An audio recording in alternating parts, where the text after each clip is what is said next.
Start cooking at 4 a.m. My wife's rich mother ordered, handing me the guest list. And make sure everything is perfect this time, my wife added. I smiled and said, of course. But at 3 a.m., I was at the airport instead. 30 hungry relatives arrived to find an empty kitchen. Look, I'm not saying I'm psychic or anything, but I knew the exact moment my Thanksgiving was about to get hijacked, and it happened precisely 5 seconds before Gloria actually materialized in my kitchen.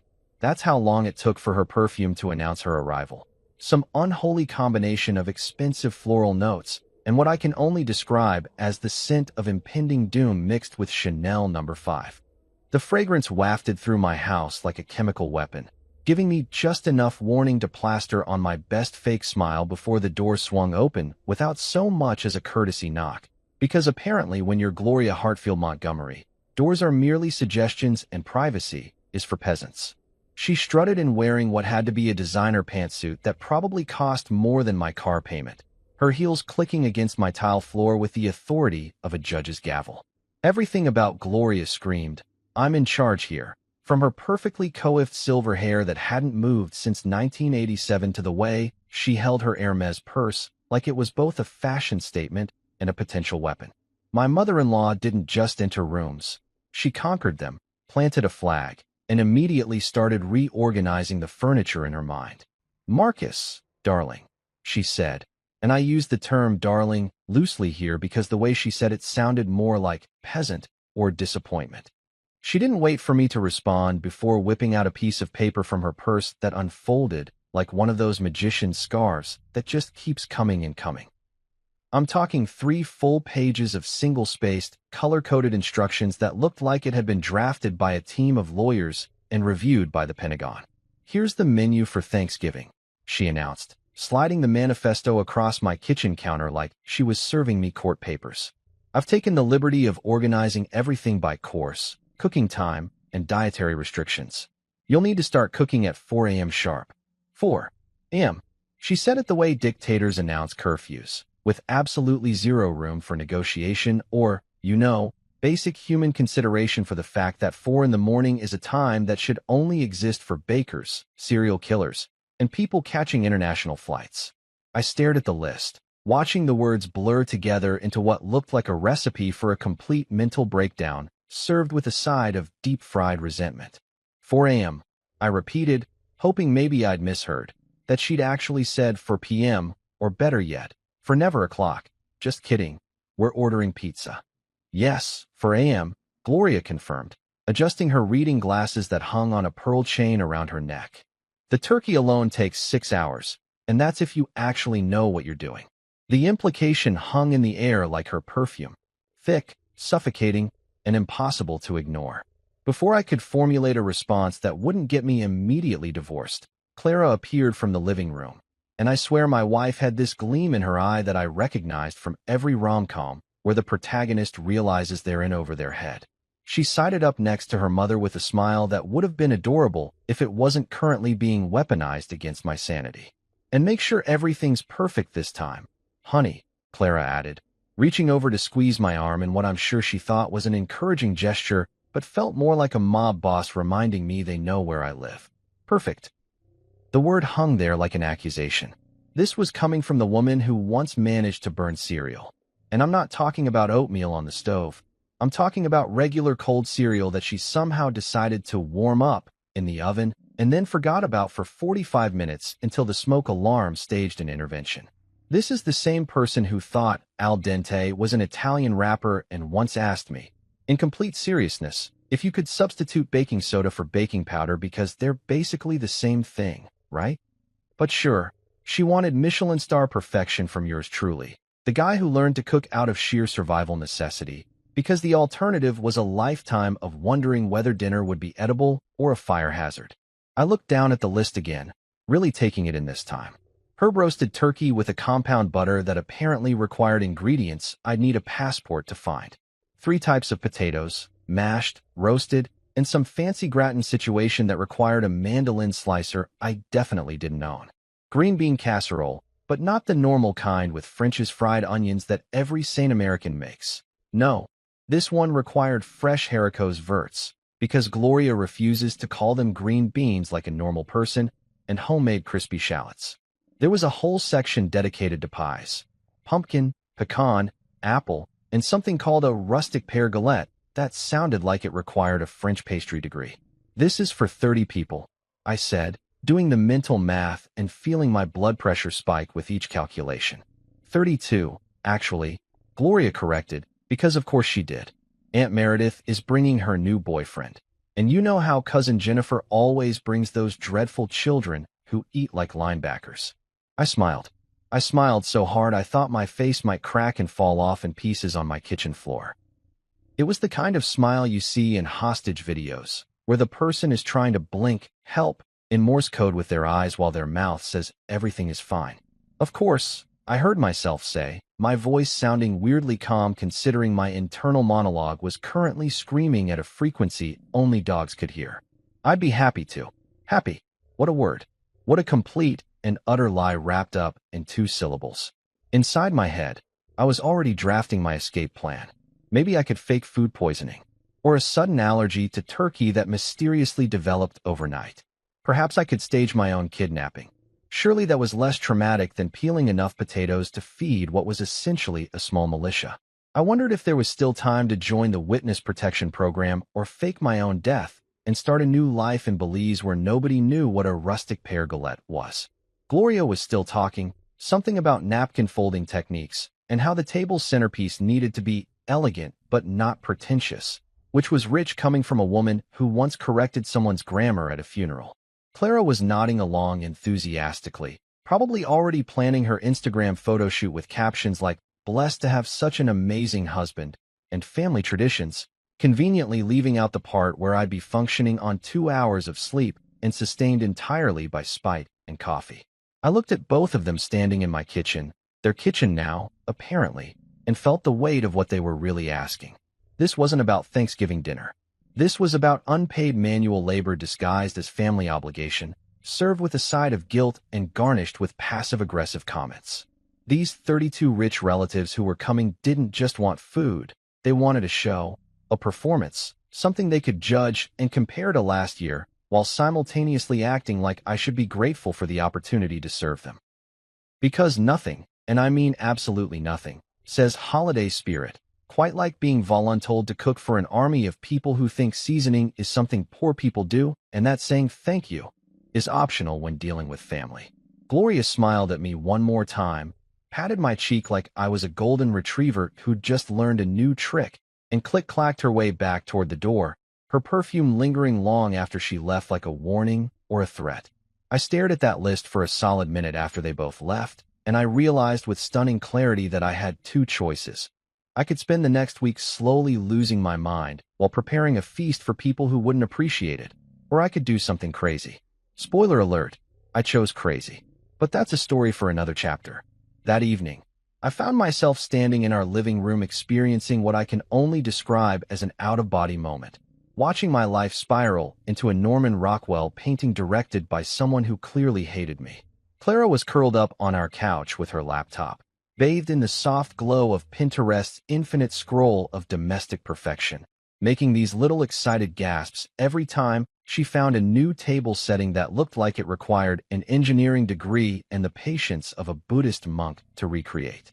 Meanwhile, I was staring at the turkey I'd just wrestled out of our secondary freezer in the garage, and I'm using the word turkey generously here because this thing was less poultry and more prehistoric bird that probably had its own zip code when it was alive. The turkey sat on our kitchen counter like an accusation, still frozen solid despite the packaging's cheerful promises about easy thawing. This wasn't a turkey. This was a compact car made of meat. I've hosted smaller weddings, organized less complicated corporate events, and I'm pretty sure I once catered a bar mitzvah that required less planning than whatever culinary nightmare I was about to embark on. The bird was so massive that I briefly wondered if it had been genetically modified or if somewhere out there was a farm breeding turkeys with growth hormones that would make a bodybuilder jealous. "Honey," I said, trying to keep my voice level and rational, like a hostage negotiator trying to talk someone off a ledge. "Maybe we can order some of the sides. You know, take some of the pressure off. There's that great Italian place that does catering. or we could hit up Whole Foods and grab some prepared. Clara looked up from her screen with the kind of expression you'd expect if I'd just suggested we sacrifice a goat in the living room or convert to a religion that worships kitchen appliances. Her eyes went wide. Her mouth formed a perfect little O of horror, and for a second I thought she might actually faint. "Order sides," she repeated, like I'd spoken in ancient Sumerian. "For Thanksgiving? Marcus, this is supposed to be homemade. It's tradition. It's what families do." Right. Tradition. That magical word that gets trotted out whenever someone wants you to do something unreasonable but doesn't want to admit it's unreasonable. Tradition is just peer pressure from dead people, but apparently pointing that out would make me the bad guy here.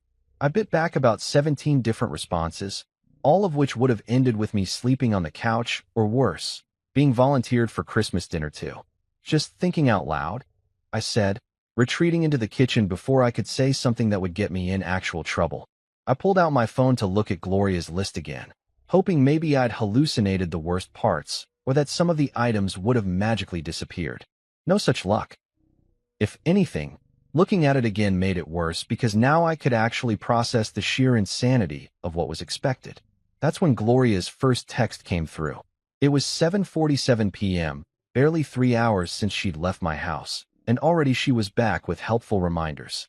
The text was accompanied by a YouTube link about napkin folding techniques, specifically how to create swan shapes that would add elegance to the table presentation. I watched 30 seconds of the video, some woman with an unsettling amount of enthusiasm explaining 17 steps to turn a piece of fabric into a bird, before I had to put my phone down and take several deep breaths. By 8:15, Gloria had sent 4 more texts. One was about the proper way to brine a turkey. Apparently I was supposed to have started this yesterday. Whoops. Another was a reminder that Aunt Meredith's boyfriend was vegetarian, so I'd need to prepare a separate main course, because obviously cooking for 32 people wasn't enough of a challenge. The third text was a link to an article about common Thanksgiving mistakes that ruin dinner, which felt personal. The fourth was just a photo of a perfectly set Thanksgiving table from what looked like a magazine spread, with the caption, "This is the standard we're aiming for." The standard we're aiming for. Not, "I'm aiming for," or "Wouldn't this be nice?" No, we. As if Gloria was going to be anywhere near my kitchen at 4 in the morning when I was elbow deep in turkey cavities and questioning every life choice that led me to this moment.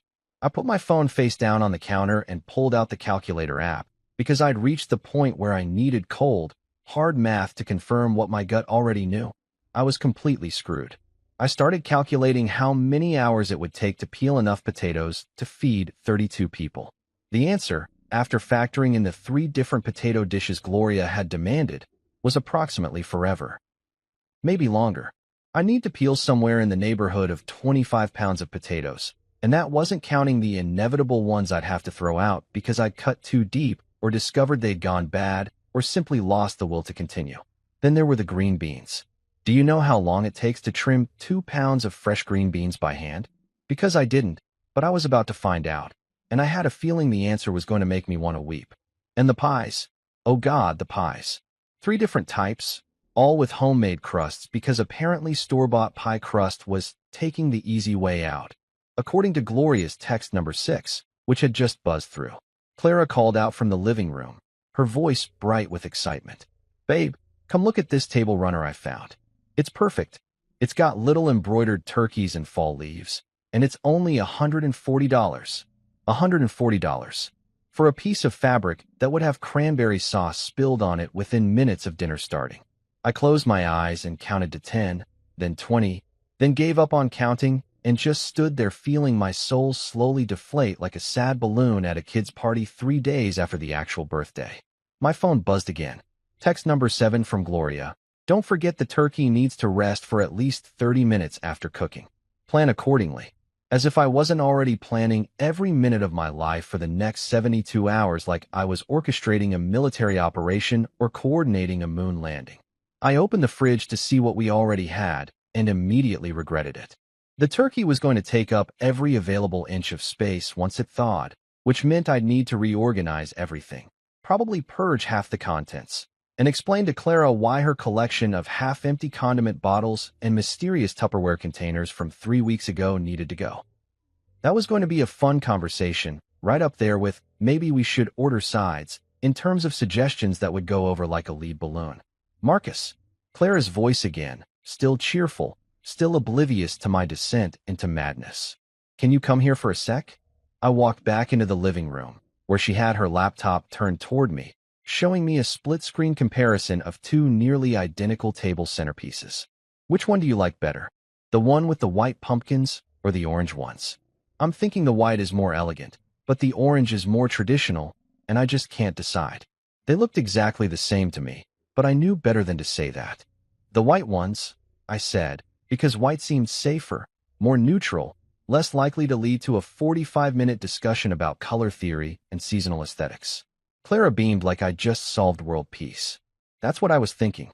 See, this is why we're perfect together. We have the same taste. Sure, same taste. That's definitely why I'd chosen the white pumpkins and not, because I was mentally calculating whether I had time to sleep at all between now and Thursday, or if I should just accept my fate as a zombie chef powered entirely by caffeine and existential dread. I trudged upstairs around 11, leaving Clara still scrolling through Pinterest, probably comparing napkin ring options or researching the optimal angle for overhead food photography.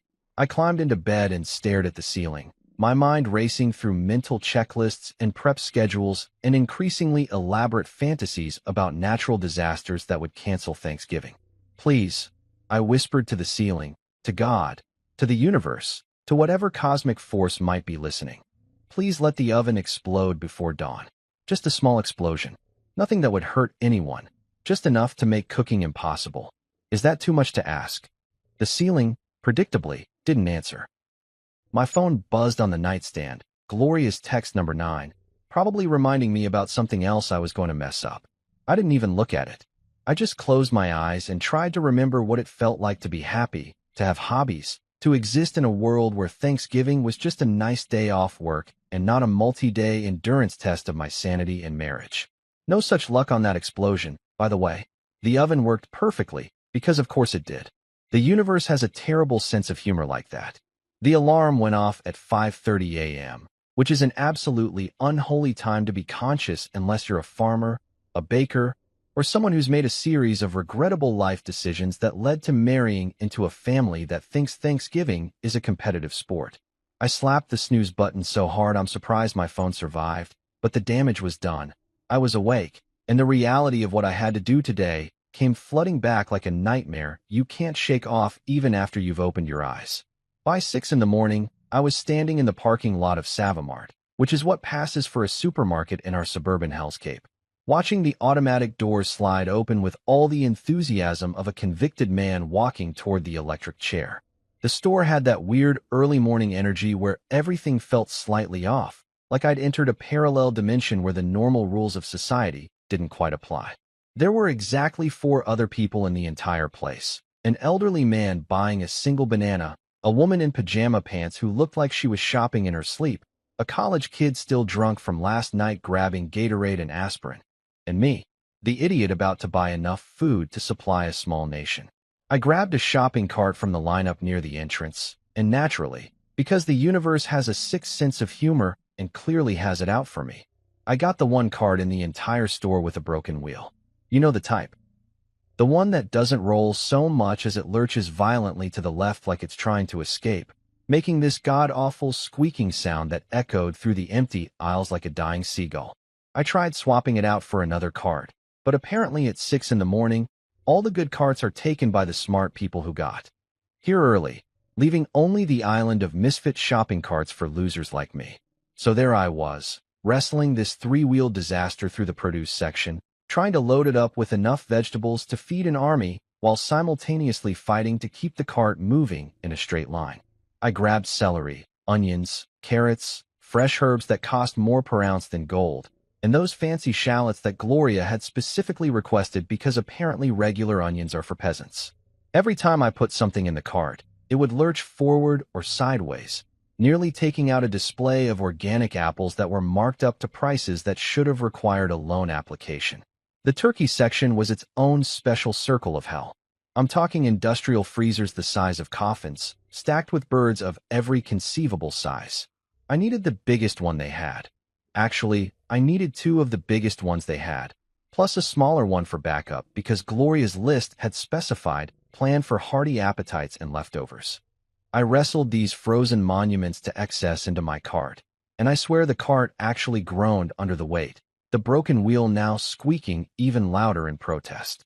A stock clerk walked by, did a double take at my cart, and said, "Dang man, you hosting a football team or something?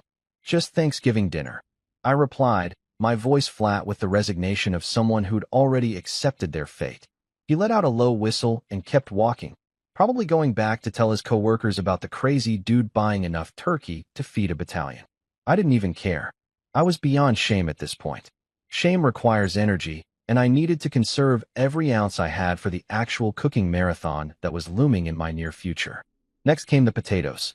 25 pounds of them, distributed across 3 different varieties because God forbid we just make one type of potato like normal people. I grabbed russets for mashing, Yukon Golds for roasting, and fingerlings for the fancy gratin that was definitely going to make me question my will to live. The bags were heavy enough that loading them into the cart felt like a CrossFit workout I definitely didn't sign up for. Then the canned goods aisle, where I loaded up on chicken broth, cream of mushroom soup, pumpkin puree, evaporated milk, and various other ingredients that individually seemed reasonable, but collectively looked like I was prepping for either Thanksgiving or the apocalypse. Honestly, at this point, there wasn't much difference. My cart was now so full and so heavy that steering it required the kind of upper body strength usually reserved for professional arm wrestlers. I rounded the corner into the dairy section and nearly collided with my neighbor Tom, who was reaching for a gallon of milk while wearing sweatpants and a ratty college hoodie that had definitely seen better days. Tom took one look at my overflowing cart, which at this point resembled a mobile food mountain more than actual groceries, and his eyes went wide. "Bro," he said, and I could hear the genuine concern in his voice. "Are you feeding the Marines? What is happening here?" I looked down at my cart, seeing it through his eyes for the first time. The multiple turkeys stacked like cordwood, mountains of vegetables, enough dairy products to stock a small restaurant, bags of flour and sugar, pie ingredients, and we hadn't even gotten to the miscellaneous items on Gloria's list yet. "Just my in-laws," I said, managing a weak smile. "Same energy, fewer medals." Tom laughed, but it was that uncomfortable laugh people do when they're not sure if you're joking or having a breakdown. "Man, that's rough. You need help?" "I'm not doing anything today except watching TV and avoiding responsibilities." For a brief, shining moment, I considered it. I imagined Tom coming over, the two of us tag-teaming this culinary nightmare, turning it into some kind of buddy comedy where we'd laugh about it later over beers. But then I remembered Gloria's exacting standards, Clara's expectations, and the fact that dragging my neighbor into this mess would probably violate some kind of Geneva Convention about cruel and unusual punishment. "I appreciate it, man, but I think this is something I gotta do solo," I said. Like a vision quest, except instead of finding myself, I'm finding out exactly how much I can hate Thanksgiving. Tom clapped me on the shoulder with genuine sympathy. "Good luck, dude. May the force be with you." Or whatever. "You're gonna need it." He grabbed his single gallon of milk and walked away, probably thanking whatever gods he believed in that he wasn't in my shoes. I continued my odyssey through the store, hitting every aisle on Gloria's meticulously detailed list. Baking supplies, spices, more butter than any human should reasonably need, cream cheese, sour cream, heavy cream. Apparently this Thanksgiving was going to be sponsored by the dairy industry. I grabbed green beans, Brussels sprouts, cranberries, bread for stuffing, and one of those pre-made pie crusts that I was going to hide in the back of the cart and pretend I made from scratch because I wasn't a complete masochist. By the time I made it to checkout, my cart looked like one of those extreme couponing hauls you see on TLC, except without the savings and with significantly more existential dread. The checkout line was empty because, again, normal people aren't grocery shopping at 6:30 in the morning. So I rolled my squeaking cart of doom up to register 3, where a cashier named Brenda, according to her name tag, took one look at my haul, and her face went through several emotions in rapid succession: surprise, confusion, pity, and finally settling on a kind of weary acceptance. "Big plans?" she asked, starting to scan items with the mechanical efficiency of someone who'd been doing this job way too long to be surprised by anything.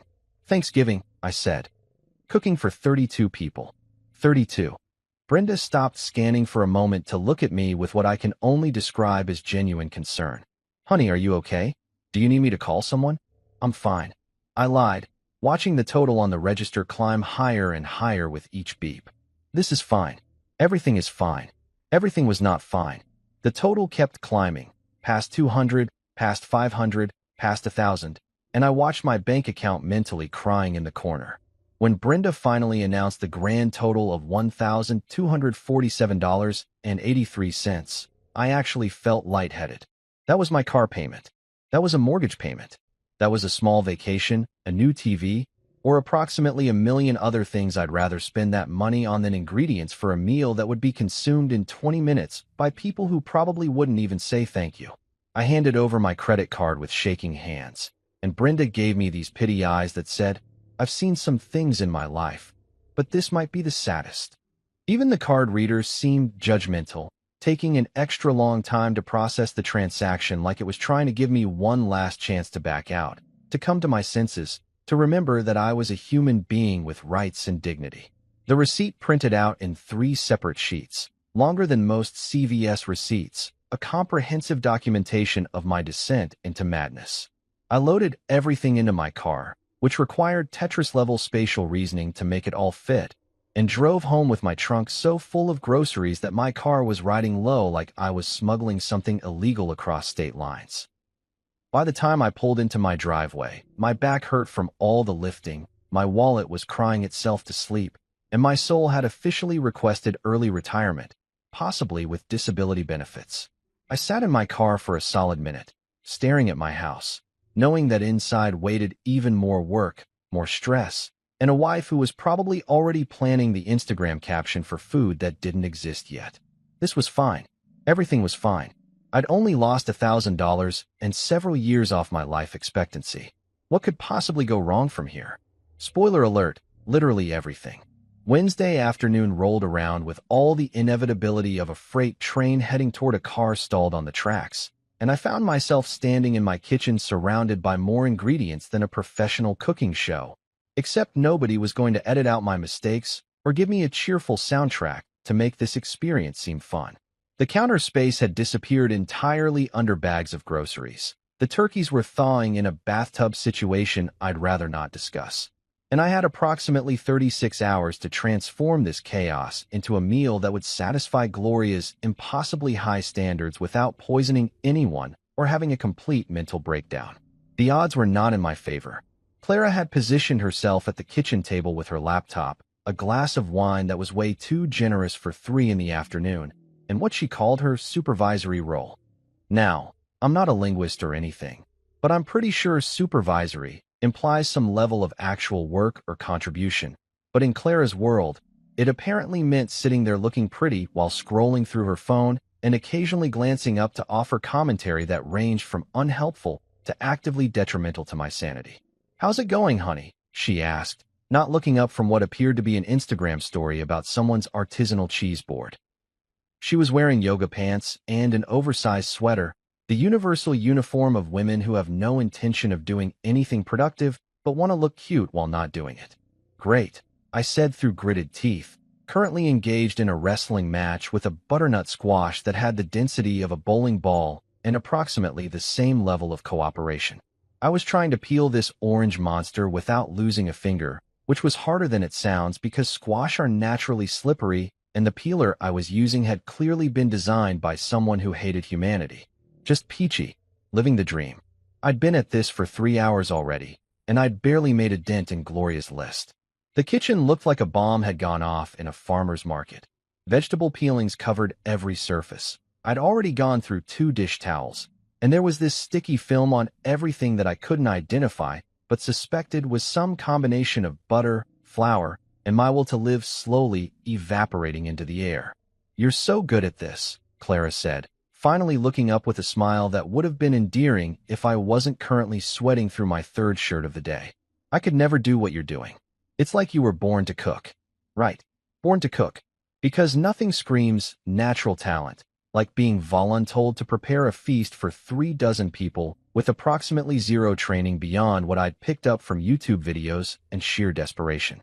I wanted to point out that maybe, just maybe, she could never do what I was doing because she'd never actually tried.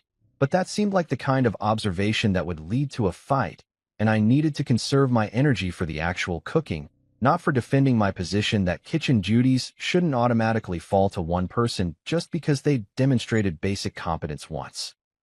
Thanks, babe, I said instead, channeling every ounce of passive aggression I could muster into 2 words while simultaneously trying to dice an onion without crying. The onion was winning. She took another sip of her wine, her second glass, I noticed, while I was over here stone-cold sober and probably going to stay that way until this nightmare was over, because the last thing I needed was to accidentally set something on fire or confuse salt with sugar while intoxicated. Do you need any help? Clara asked, and I recognized this question for what it was, a formality, a social nicety, the kind of thing you ask when you absolutely don't want the answer to be yes. Could you start on the cranberry sauce? I suggested, because cranberry sauce is literally one of the easiest things on the entire menu. You dump a bag of cranberries in a pot with sugar and orange juice, heat it up, and boom, done. A trained monkey could make cranberry sauce. A particularly motivated hamster could probably figure it out. Clara wrinkled her nose like I'd asked her to perform surgery. Oh, honey, you know I'm terrible in the kitchen. I'd probably mess it up, and then we'd have to start over, and that would just make more work for you. She said this with such conviction, like she'd really thought through the logic, like her being deliberately incompetent was somehow doing me a favor. I stared at the cranberries sitting on the counter, then back at Clara, then at the 6 burners I currently had going simultaneously, each one demanding attention like needy children. Right, I said. Wouldn't want to create more work. The thing is, I knew what was really happening here. This was learned helplessness in action, the same routine we'd been dancing around for years. Clara had figured out early in our relationship that if she claimed to be bad at cooking and made a few deliberately terrible attempts, I'd eventually just take over entirely. And like an idiot, I'd fallen for it, because it seemed easier to just do it myself than to deal with the drama of teaching someone who didn't want to learn. By 6 o'clock, I had all 6 burners going at once. The oven was running at 2 different temperatures because I'd rigged up a situation with aluminum foil dividers that probably violated several fire codes, and I was sweating so profusely that I looked like I'd just finished a marathon. I was simultaneously monitoring a pot of stock that needed to simmer for another hour, stirring a roux that would become gravy base, blanching green beans in boiling water, roasting vegetables that needed to be turned every 15 minutes, and trying to prepare a test batch of stuffing to make sure I had the seasoning right. Clara had moved on to taking selfies with her wine glass, positioning herself at different angles to capture the casual cooking ambience of our kitchen, which apparently translated to her looking effortlessly beautiful while I resembled a disaster victim in the background. This is so going on Instagram, she announced. Thanksgiving prep mode. Blessed to have such an amazing husband who does all this. Amazing husband. Code for the guy I've successfully manipulated into doing all the work while I take credit for it on social media. I imagine the comments. You're so lucky. And relationship goals. And where did you find him? While the reality was me having a small breakdown over whether I'd added enough sage to the stuffing. That's when my phone rang with Gloria's personalized ringtone, which I'd set to the theme from Jaws because it seemed appropriate. I looked at the screen, considered not answering, then remembered that ignoring Gloria was like ignoring a tornado warning. You could do it, but you'd definitely regret it later. Hi, Gloria, I said, tucking the phone between my ear and shoulder while simultaneously stirring 3 different pots.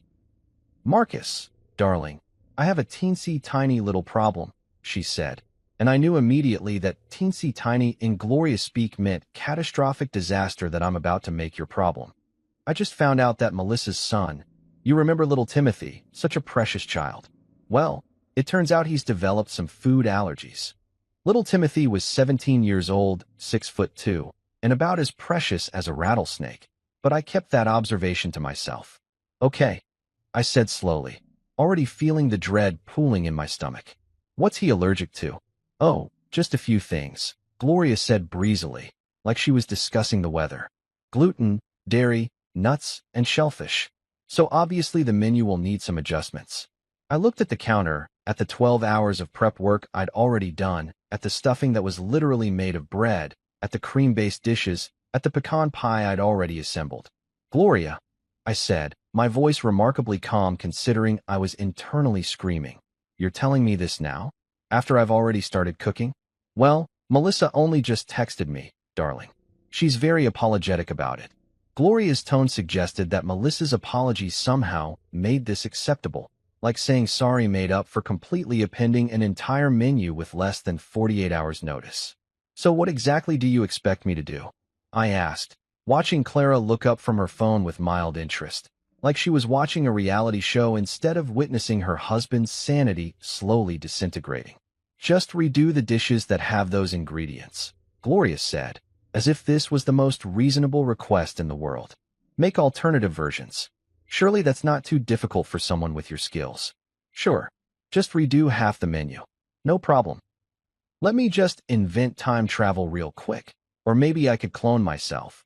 Or perhaps I could develop the ability to exist in multiple dimensions simultaneously so I could cook enough food for both the regular menu and the alternative allergy-friendly menu in the same amount of time." "Gloria," I started, but she cut me off. "I knew I could count on you, Marcus. You're such a dear. Timothy will be so grateful. Must run. I have a hair appointment. Ta-da." And she hung up before I could formulate a response that wouldn't get me immediately disowned. I stood there holding the phone, staring at it like it might offer some explanation or apology for what had just happened. Clara was looking at me with those big, sympathetic eyes that meant she understood this was bad, but had absolutely no intention of helping solve the problem. "That sounded stressful," she offered, which was the understatement of the century. I carefully set my phone down on the counter, turned off all 6 burners because I needed a moment before I accidentally started a grease fire out of pure rage, and took several deep breaths. I counted to 10, then 20, then gave up on counting because no amount of numbers was going to make this situation less insane. "Yeah," I finally said, my voice flat. "Super stressful. But don't worry, I'll just redo half the menu because apparently that's totally reasonable and not at all the kind of thing that makes people fake their own deaths and flee to Mexico." Clara laughed like I was joking, went back to her phone, and refilled her wine glass. I looked at the ceiling, at the pots and pans scattered across every surface, at the mountain of work I'd already done and the even bigger mountain of work still ahead of me, and I realized something with stunning clarity. I was done. Not done cooking. I'd see this through because I'm apparently a glutton for punishment, but done with this whole ridiculous situation. I just didn't know it yet. But the seed was planted, growing in the back of my mind like a beautiful, rebellious weed. And that seed was whispering one simple question: what if I just didn't? There's something surreal about standing in your kitchen at 2:59 in the morning, staring down 3 massive turkeys that are looking back at you like hostages waiting for their fate to be decided, while the rest of the civilized world is asleep and dreaming about things that don't involve compound butter or the correct internal temperature for poultry. The house was dark except for the dim light over the stove, creating these weird shadows that made everything feel like a scene from a horror movie where the killer is stress and the weapon is unreasonable family expectations. My phone alarm was set to go off at 4 a.m., exactly 60 minutes from now, signaling the start of what was supposed to be my 16-hour descent into culinary hell. But here's the thing about rock bottom. Sometimes when you hit it, you don't just lie there and accept your fate. Sometimes you bounce. And sometimes, if you're lucky and just crazy enough, you bounce all the way to Hawaii. I'd booked the flight 3 hours ago, somewhere around midnight when I'd been lying in bed unable to sleep, listening to Clara's peaceful breathing next to me and feeling this crushing weight on my chest that had nothing to do with the pizza I'd stress-eaten for dinner. I'd been scrolling through my phone, probably looking at memes or desperately seeking any distraction from tomorrow's impending doom, when an advertisement popped up, one of those targeted ads that knows way too much about your life. Last-minute flights to Honolulu. Escape winter. Escape everything. Escape everything. Those 2 words hit me like a revelation, like divine intervention, like that moment in every movie where the protagonist suddenly sees the solution that's been there all along. I sat up in bed, careful not to wake Clara, and started Googling flights with the manic energy of someone who'd just discovered fire. There was a red-eye leaving at 4:15 a.m., the exact same time I was supposed to be elbow-deep in turkey preparation. The universe was sending me a sign, and for once in my life, I decided to actually listen. The ticket was expensive, painfully expensive, the kind of expensive that would normally make me close the browser and pretend I'd never seen it. But then I thought about the $1,247.83 I'd spent at the grocery store, the countless hours of unpaid labor, the complete lack of appreciation or help, and suddenly that plane ticket seemed like the best investment I'd ever make. I pulled out my credit card, the same one that was still recovering from the grocery store massacre, and I bought that ticket with the satisfaction of someone taking control of their own life for the first time in way too long. Now, standing in my kitchen with my packed suitcase hidden in the garage and my passport tucked in my jacket pocket, I felt this weird mixture of terror and exhilaration. This was really happening. I was really doing this. In approximately 15 minutes, I was going to walk out of this house and not come back until I was good and ready, and there wasn't a damn thing Gloria or Clara or any of those 32 ungrateful relatives could do about it. I looked at those turkeys one more time, sitting on the counter in their disposable aluminum roasting pans like they were judging me for my choices. "Sorry, guys," I whispered to them, which is probably a sign I'd been awake too long and was losing my grip on reality. "You're on your own. I suggest you make a run for it while you still can." The note was already written, composed during a burst of inspiration around 1:30 a.m. when I should have been sleeping, but was instead channeling all my passive-aggressive energy into 3 sentences that would change everything. I'd rewritten it 4 times, trying to get the tone just right. Not too angry, not too apologetic, just the perfect amount of, "I'm done with this nonsense, and I'm not sorry." The final version was sitting on the counter, weighted down with a salt shaker so it wouldn't blow away when Clara inevitably stormed through here in a panic. I picked it up, read it one more time in the dim light. "Gloria, Clara, all the groceries are in the fridge. The turkeys are thawed and ready to cook. You're welcome. I'm sure between the 2 of you and 30 other relatives, someone can figure out how to work an oven. YouTube has excellent tutorials. Love, Marcus. P.S. I'll be back when I'm back." It was perfect. Polite enough that I couldn't be accused of being a complete jerk, but clear enough that the message was unmistakable. I was out, and they were on their own. I set it back down on the counter, right where Clara would see it when she came downstairs expecting to smell roasting turkey, and instead found my letter of independence.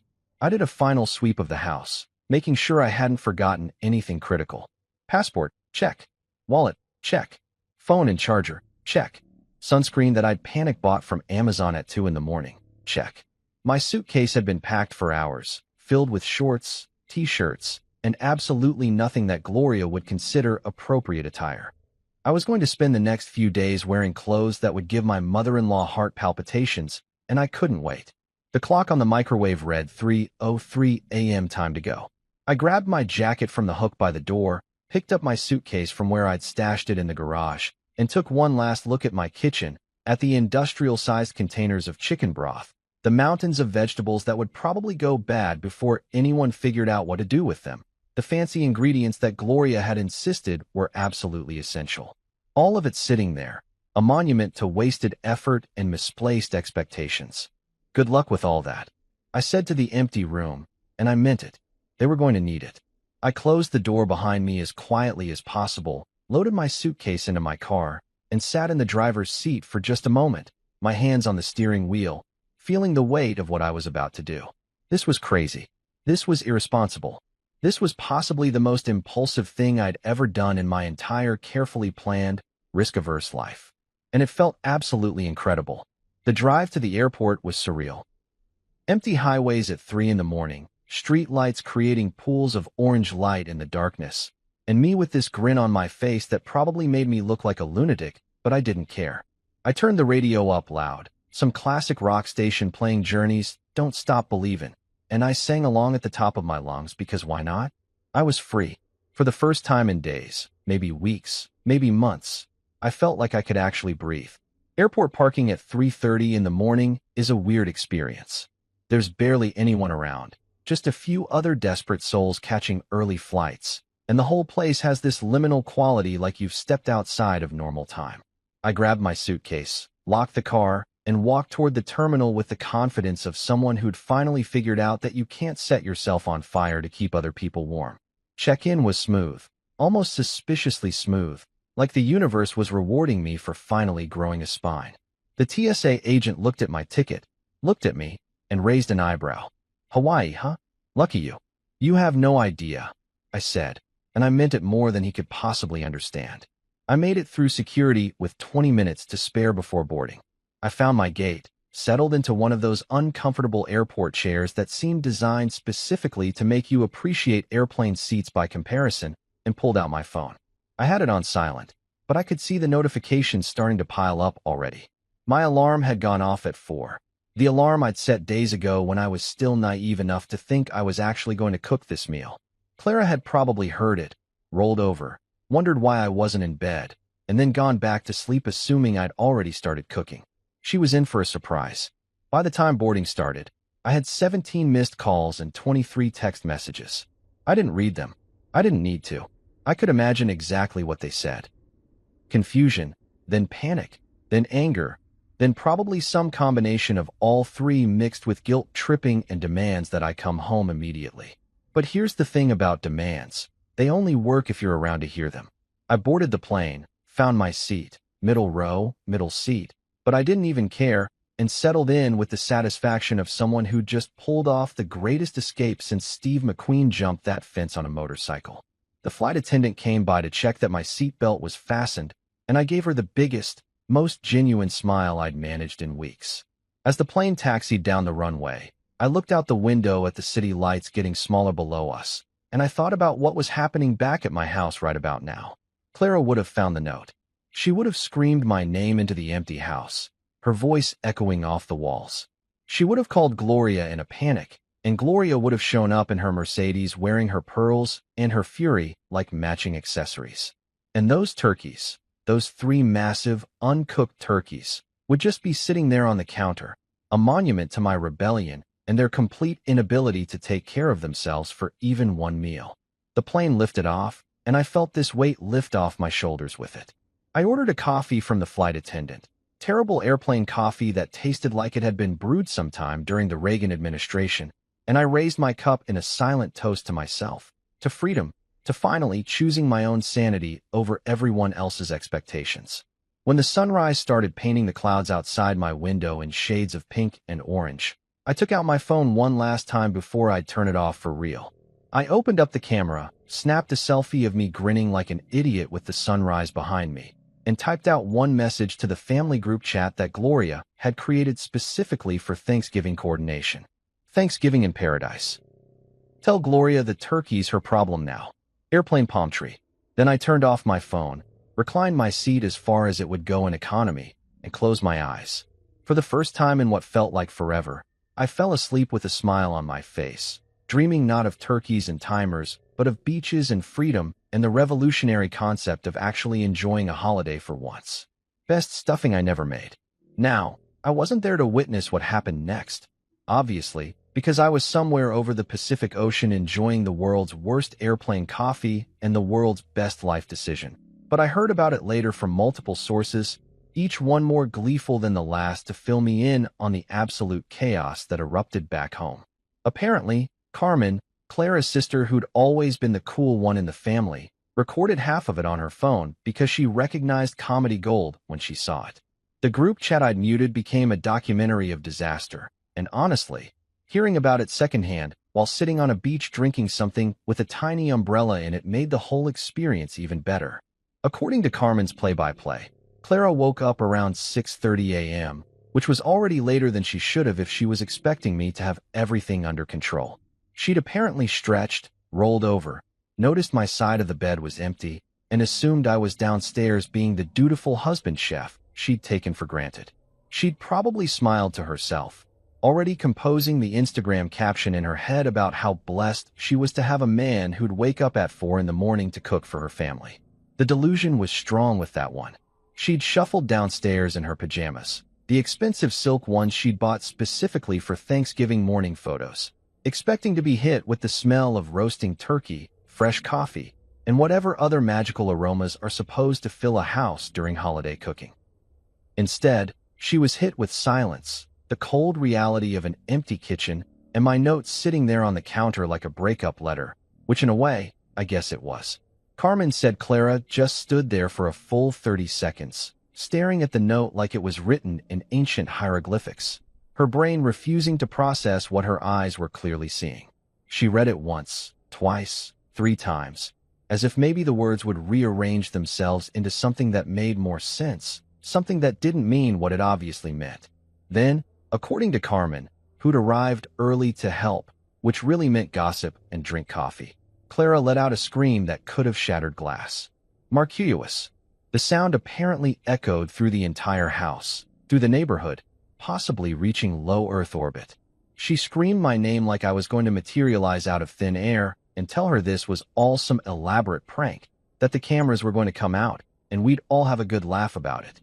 She ran through the house, checking every room, the bedroom, the bathroom, the garage, looking for me like I might be hiding behind a door waiting to jump out and yell surprise.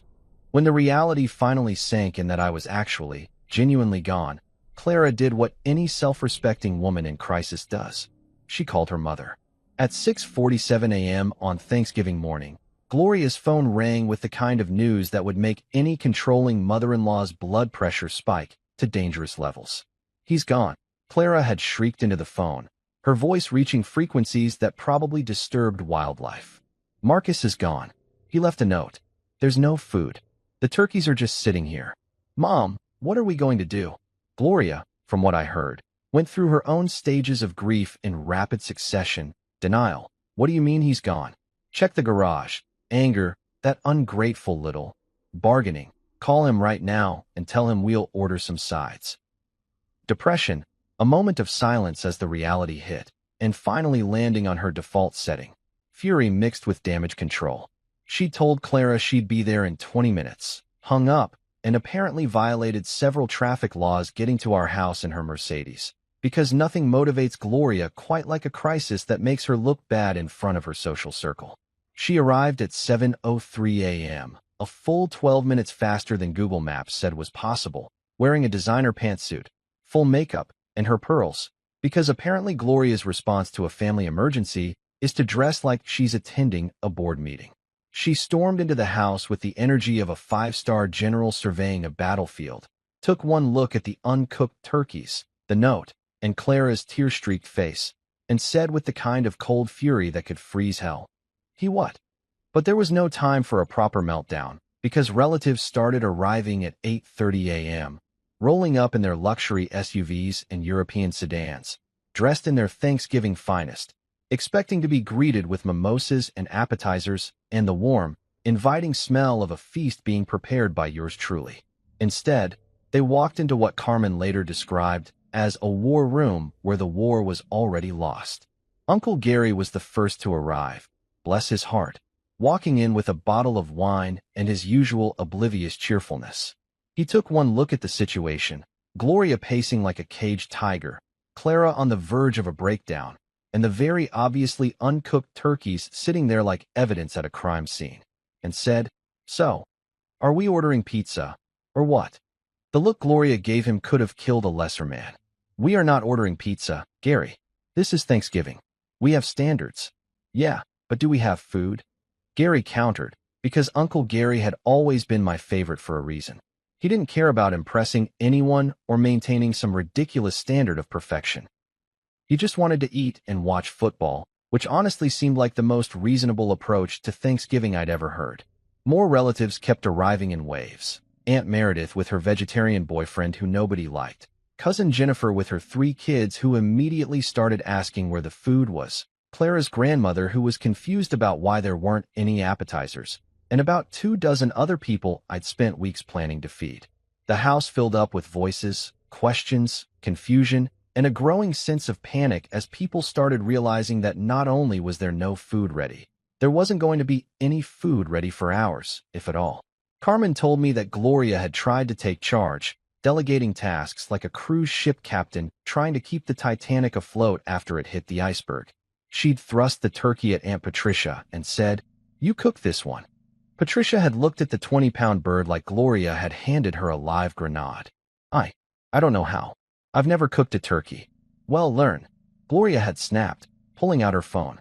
"There's YouTube. Figure it out." And that's how Thanksgiving at my house turned into a bizarre cooking show where nobody knew what they were doing and everyone was simultaneously the contestant and the judge.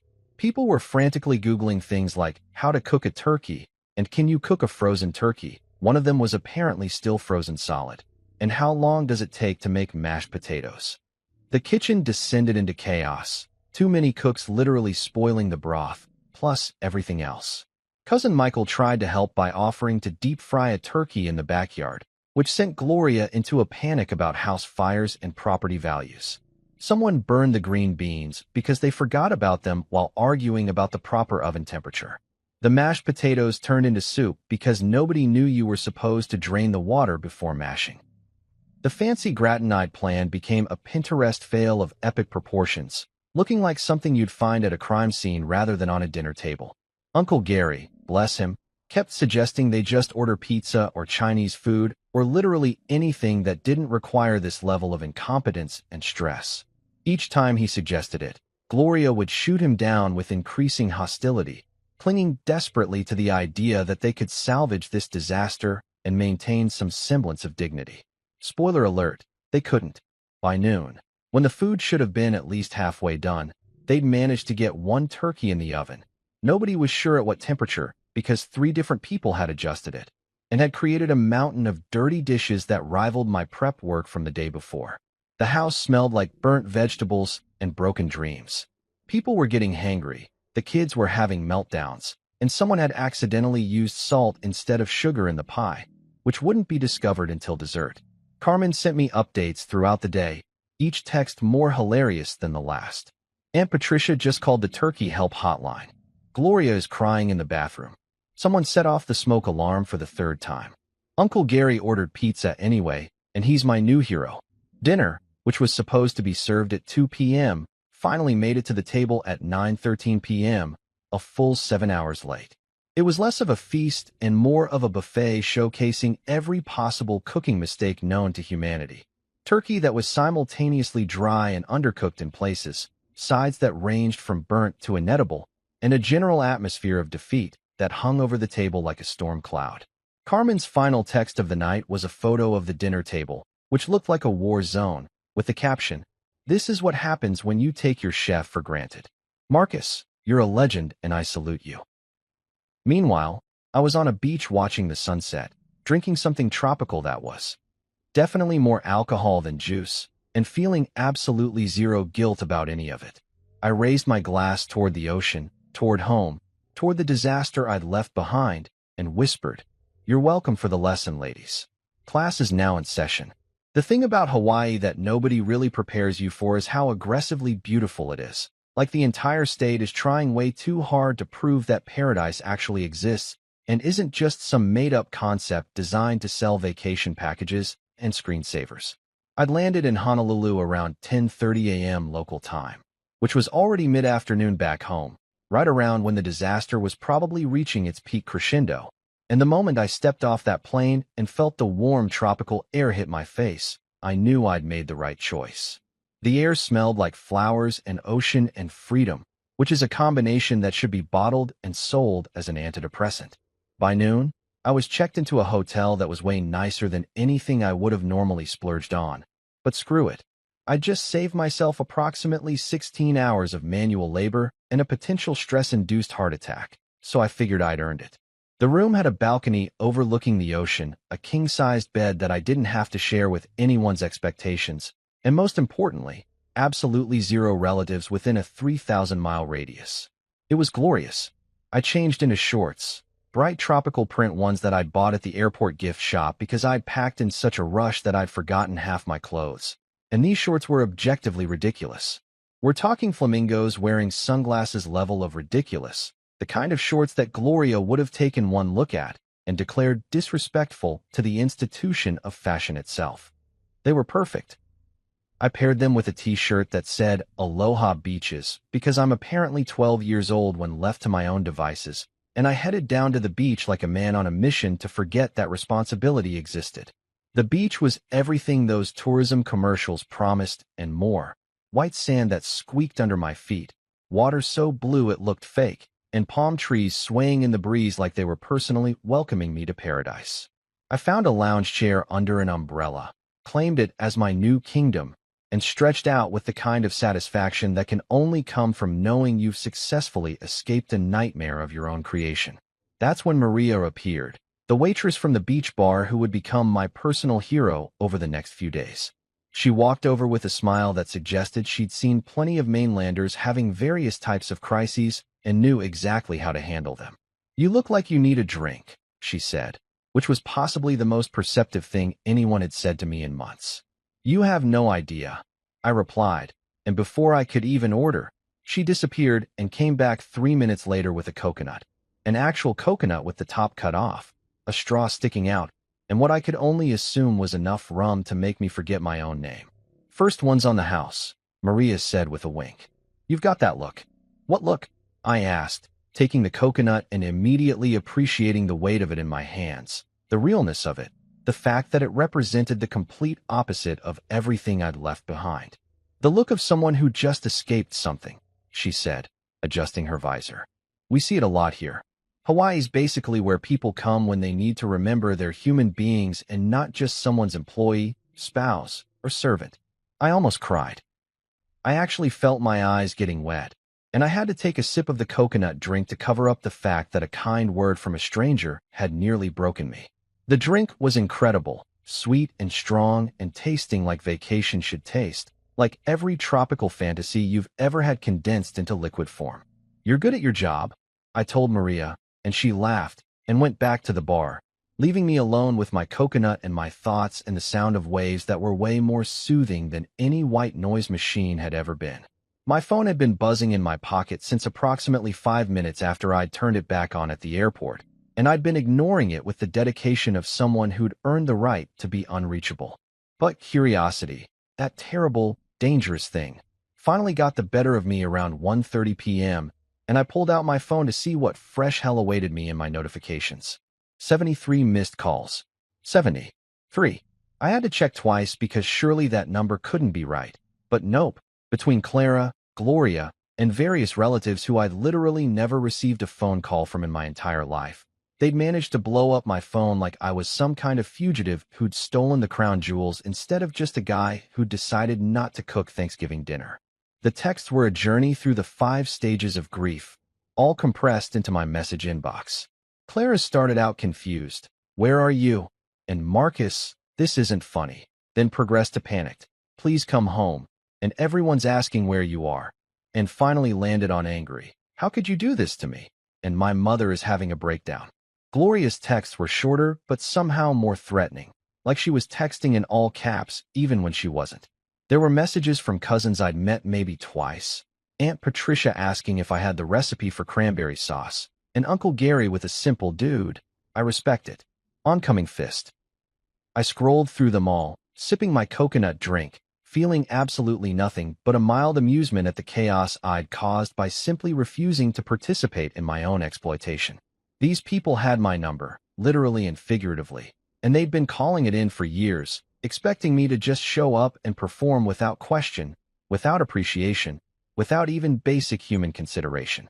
Well, not today, Satan. Not today. I opened up my camera, positioned myself so the ocean was perfectly visible in the background. All that gorgeous blue water and sunny sky that screamed, "I'm living my best life," and put on my sunglasses for maximum effect. I took about 15 selfies because, let's be honest, getting the right angle is an art form, and I wanted this one to really capture the energy of a man who'd just discovered what self-respect felt like. The final photo was perfect. Me, grinning like an idiot, sunglasses on, coconut drink in hand, paradise behind me, and absolutely zero regrets written all over my face.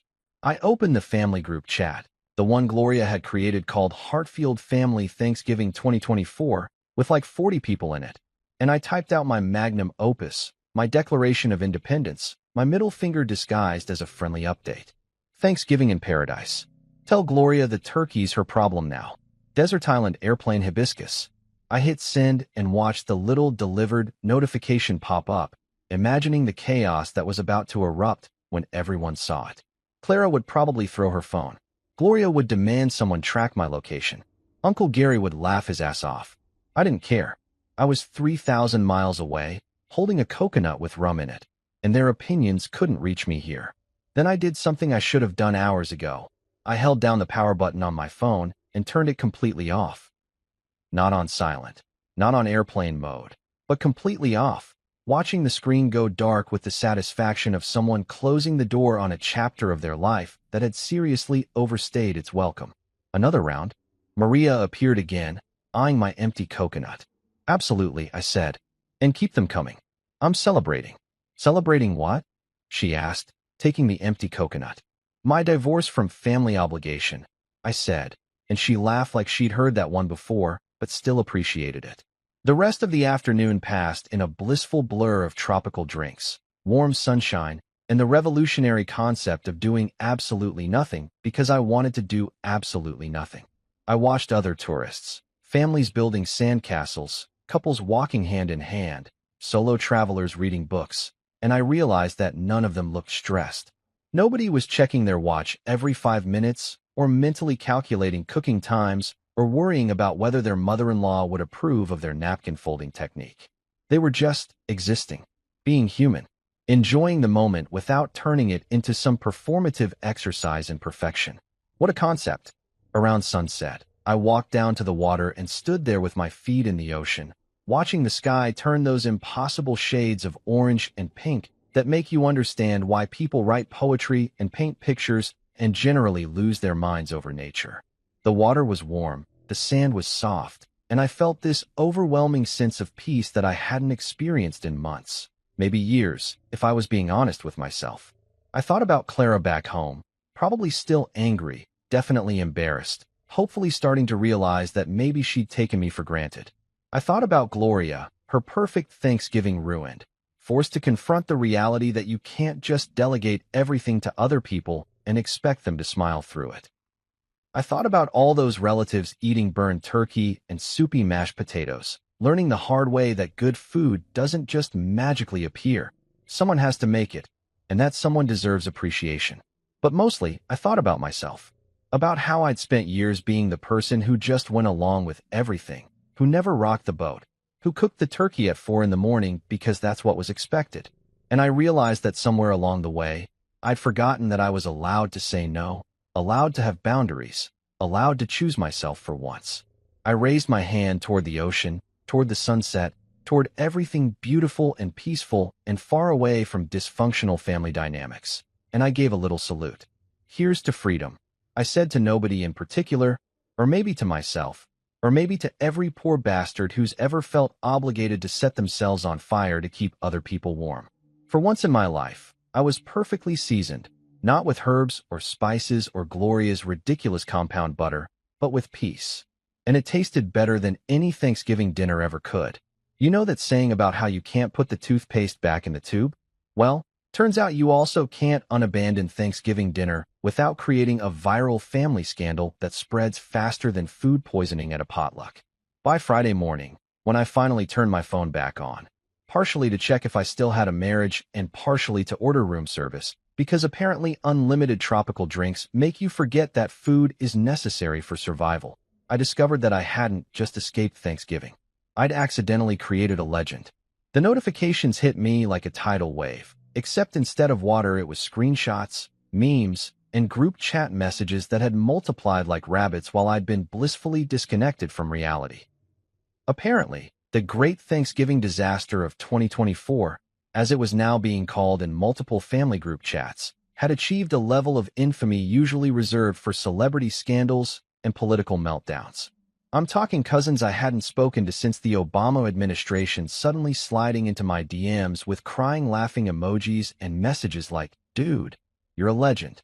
The crown jewel of this whole situation was a photo that Clara's cousin Bethany, who I'd always suspected was a chaos agent in human form, had uploaded to Instagram, Facebook, and apparently every other social media platform that would have her. It was a candid shot of Gloria, my normally pristine and perfectly composed mother-in-law, covered head to toe in what appeared to be flour, her hair askew, her designer blouse sporting what looked like gravy stains, and her face frozen in an expression of pure existential horror. She looked like she'd gone 10 rounds with a Thanksgiving-themed tornado and lost spectacularly. The caption Bethany had written was simple but devastating. "When you fire the chef mid-shift skull turkey, and the post had already accumulated over 2,000 likes, 500 comments, and had been shared so many times it was making the rounds beyond our family into the general population of people who enjoy schadenfreude and culinary disasters. The comments were absolute gold. "This is what happens when you take people for granted," one person wrote. "Big mood," said another. Someone had created a side-by-side comparison meme, with Gordon Ramsay on one side, looking disgusted, and Gloria covered in flour on the other with the caption, "It's raw."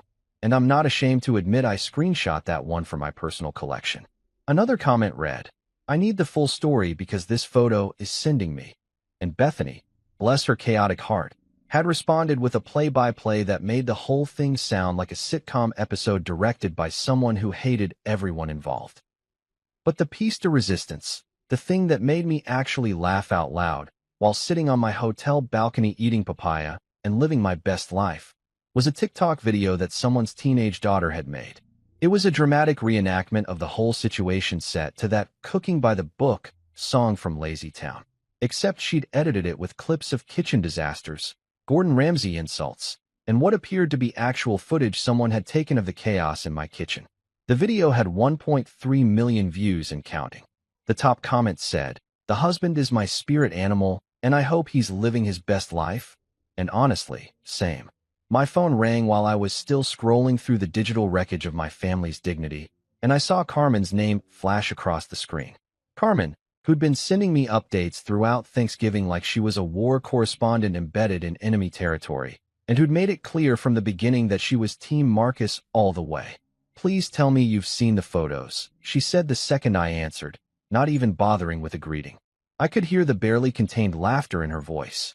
"I've seen everything," I said, leaning back in my chair and watching a cruise ship drift by on the horizon. "It's beautiful. It's art. It's exactly what they deserved." "Marcus, I'm not going to lie to you. It was the most entertaining Thanksgiving I've had in my entire life," Carmen said, and I could tell she was grinning. Like, the food was garbage and we didn't eat until 9 o'clock, but the drama? The chaos? The look on Gloria's face when she realized she actually had to cook? Chef's kiss. No pun intended. How bad was it really? I asked, even though I'd gotten the highlights through texts and social media. I wanted the unfiltered version, the behind-the-scenes director's cut of the disaster. "Bad," Carmen said, dragging out the word for emphasis. "Like, apocalyptically bad." At one point, Aunt Patricia was on the phone with the Butterball Turkey hotline literally crying while some poor customer service representative tried to explain that you can't cook a frozen turkey. Uncle Gary did end up ordering pizza around 3 o'clock, and honestly, those 3 pizzas from Domino's were the only edible food at the entire dinner. The turkey was dry enough to be used as sandpaper. The mashed potatoes had the consistency of Elmer's glue. And don't even get me started on whatever the hell happened to the green beans. They were basically charcoal. I felt zero sympathy and maximum satisfaction. "Sounds rough," I said, trying and failing to keep the smugness out of my voice. "Here's the thing, though," Carmen continued, and her voice got more serious. "They're finally realizing how much you did. Like, actually understanding the work that went into all those previous Thanksgivings. Clara's been going around all morning saying stuff like, 'I had no idea cooking was this hard,' and 'maybe we took Marcus for granted.' And even Gloria, and I cannot stress this enough, even Gloria admitted that maybe she'd been a little demanding." "A little?" I snorted. She handed me a list that looked like a legal document and told me to start cooking at 4 in the morning. I know, Carmen said. "Trust me, I've been reminding everyone of exactly how unreasonable they were. But the point is, they're finally getting it. They're realizing that you weren't just helping out. You were basically running a one-man catering operation for 30-plus people with zero assistance and even less appreciation." "Did," I corrected her, emphasizing the past tense like it was the most important word in the English language. "Past tense. I did all that. I'm not doing it anymore." "Excellent," Carmen said, and I could hear the approval in her voice. "Maintain that boundary, Marcus. You've earned it. Also, just so you know, you're my hero." Watching Gloria try to figure out how to baste a turkey was the highlight of my year. We talked for another 20 minutes, with Carmen filling me in on all the smaller disasters I'd missed. Someone had knocked over a gravy boat onto Gloria's antique tablecloth. One of the kids had thrown up from eating too much pizza on an empty stomach, and Aunt Meredith's vegetarian boyfriend had made the mistake of pointing out that everyone seemed stressed, which had nearly resulted in him being thrown out of the house. After we hung up, I saw I had a text from Gloria herself. Just 2 sentences, dripping with passive-aggressive energy. "I hope you're happy. You've embarrassed this family." I stared at that message for about 10 seconds, contemplating my response. I could have written a paragraph explaining my position, defending my choices, making her understand why I'd reached my breaking point. I could have apologized, which is what the old me probably would have done. Or I could respond with exactly the amount of emotional energy this situation deserved. I typed back one word: ecstatic, smiling face with sunglasses. Then I added a selfie from yesterday. Me with my coconut drink, sunglasses on, ocean behind me, looking happier than I'd been in months. I hit send and immediately muted the conversation because I knew whatever came next wasn't going to be productive or pleasant, and I'd already spent enough of my life dealing with Gloria's dramatics. The rest of the morning, I spent becoming intimately acquainted with the hotel's breakfast buffet, which featured more options than I'd planned for the entire Thanksgiving dinner and required exactly 0 effort on my part beyond walking to the serving stations and putting food on a plate. Revolutionary. After breakfast, I decided it was time to try something I'd never done before, something that had absolutely nothing to do with family obligations or cooking or being responsible. I went to the beach and signed up for a surf lesson, because if I was going to have a midlife crisis, I might as well commit to the aesthetic. My instructor was a guy named Kai who looked like he'd been born on a surfboard and had never experienced stress or anxiety in his entire life. He had that effortless island energy that made everyone from the mainland seem like we were moving in fast-forward while he existed in some peaceful slow-motion reality. "You ever surfed before, brah?" he asked, and I loved that he called me brah, like we'd been friends for years. "Never," I admitted. "I'm currently going through a trying new things and rediscovering joy phase." "Right on," Kai said, nodding like that made perfect sense. "Best reason to learn. Let's go." I was terrible at it. Like, spectacularly, hilariously bad. I spent more time underwater than on the board, got hit in the face by my own surfboard twice, and at one point did this weird sideways tumble that Kai later said he'd never seen anyone do before, and I've been teaching for 15 years. Every time I wiped out, which was approximately every 30 seconds, I'd come up sputtering and laughing, feeling this weird sense of joy that came from being bad at something without any pressure to be good at it. Nobody was grading me. Nobody was watching and judging and finding me insufficient. There was no Gloria standing on the beach with a clipboard rating my surfing performance against her impossible standards. It was just me, the ocean, and the beautiful freedom of being allowed to fail without consequences. Each wipeout felt like therapy, like I was physically washing away years of people-pleasing and perfectionism and the desperate need to make everyone happy at my own expense. The ocean didn't care if I was good at surfing. It just kept rolling in with waves, indifferent and eternal, and somehow that was exactly what I needed. By the time the lesson ended, I was exhausted, sunburned despite the SPF 50 I'd slathered on, and happier than I'd been in years. Kai gave me a fist bump and said, "You got worked out there, brah, but you kept getting back up. That's what counts." I walked back to my hotel feeling like I'd accomplished something important, even though by objective measures I'd failed at every single wave I'd attempted. But that was the point, wasn't it? Sometimes you need to fail spectacularly at something that doesn't matter to remember that failure isn't the end of the world. It's just feedback, just another wave coming in. I stayed in Hawaii for 5 glorious days before reality came calling in the form of a maxed-out credit card and the nagging feeling that I couldn't hide in paradise forever, much as I wanted to try. The flight home felt like a reverse jailbreak, voluntarily returning to the scene of the crime. Except the crime was me finally developing a backbone. Clara was waiting in the living room when I walked through the door, arms crossed in that universal pose of "we need to talk," which roughly translates to "I'm about to make this your problem."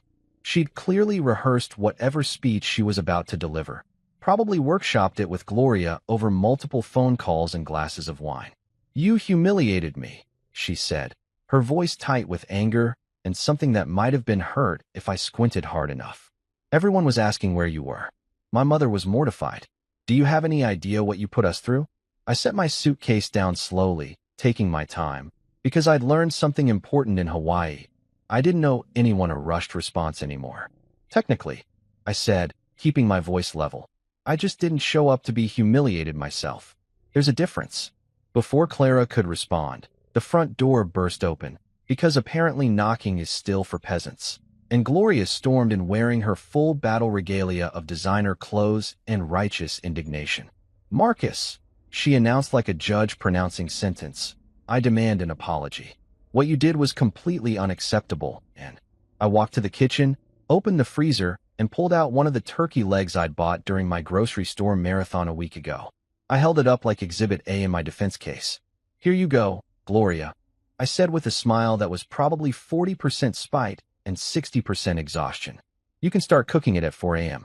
for old time's sake." What followed was roughly 20 minutes of shouting, with Clara crying intermittently for dramatic effect, and Gloria at one point threatening to call her lawyer, which was adorable because I'm pretty sure abandoning Thanksgiving dinner isn't actually illegal, though she seemed convinced otherwise. When they finally ran out of steam, I sat down at my own kitchen table, my table, and said, calm as butter on toast, "Next year, if you want perfect, hire catering. I'm done being your unpaid kitchen staff." The silence that followed was the most beautiful sound I'd ever heard. 1 year later, Thanksgiving looked so different it might as well have been a completely different holiday. 8 guests total, potluck style, where everyone actually brought something instead of just their appetite and opinions. No screaming, no unreasonable demands, no 4 a.m. wake-up calls. It was almost suspicious how normal it felt. I was outside grilling, because I discovered that cooking is actually enjoyable when you're doing it because you want to, not because someone's holding your sanity hostage, while Clara helped inside. And by helped, I mean she was actually helping, uncorking wine and setting the table and doing things that constituted real contribution. Turns out last year's disaster had been educational for everyone involved. Gloria was notably absent, hosting her own Thanksgiving at the country club with catered food and paid staff who were compensated for their labor like civilized people. She'd sent a card that said, "Have a lovely holiday," with just enough passive aggression that I knew she was still salty about it. But at least she was being salty somewhere else. The chefs at that country club deserved hazard pay and my sympathies, but that wasn't my problem anymore. Uncle Gary showed up with a case of beer and a grin. "No drama this year?" he asked hopefully. "Not if I can help it," I said, flipping a burger that was definitely store-bought, and I absolutely did not care. Mid-meal, after we'd all settled in with plates of food that ranged from pretty good to decent enough, Clara raised her glass. Everyone got quiet, and for a second I worried this was going to be awkward, but then she smiled. A real smile, not the Instagram-ready one she used to wear. "To my husband," she said, "who taught me that love shouldn't come with unpaid overtime." I felt my throat get tight in a good way. "And to Hawaii," I added, raising my own glass, "for saving our marriage." Everyone laughed, clinked glasses, and went back to eating.